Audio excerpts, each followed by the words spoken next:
Dans un petit village enveloppé par la neige, Mathilde, une jeune fille aux cheveux châtains et aux yeux pétillants de curiosité, se préparait pour Noël. Passionnée par la pâtisserie, était impatiente de réaliser cette délicieuse œuvre d'art. Mathilde se leva tôt ce matin-là, le soleil à peine levé, et se dirigea vers la cuisine. Sur le comptoir, les ingrédients l'attendaient: farine, œufs, chocolat noir et une touche de crème de marron. Sa grand-mère, Marguerite, une femme au sourire chaleureux et aux mains ridées par le temps, entra dans la cuisine. Elle avait toujours été la mentor pâtissière de Mathilde. « Mathilde, ma chérie, amour dans ta préparation », lui dit-elle en lui caressant la tête. Les deux femmes se mirent au travail. Marguerite montra à Mathilde comment séparer les blancs des jaunes avec délicatesse, comment fouetter le mélange jusqu'à obtenir une texture légère et aérienne. Ensemble, elles riaient, partageant des souvenirs de Noël passés, de l'odeur des sapins et des rires des enfants. Alors que la pâte cuisinait au four, Mathilde se mit à imaginer la décoration de la bûche. Elle voulait créer un petit monde magique, et si on ajoutait des étoiles en sucre?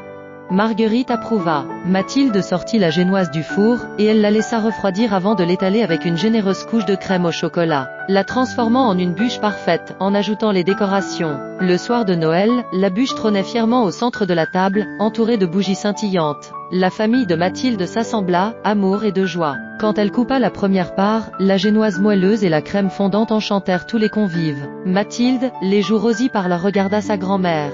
Ce Noël, la bûche n'était pas seulement un dessert, mais un symbole d'amour, de tradition et de souvenirs partagés. Dans ce petit village, au cœur de l'hiver, Mathilde avait réussi à créer un moment magique, une histoire à savourer pour les générations à venir.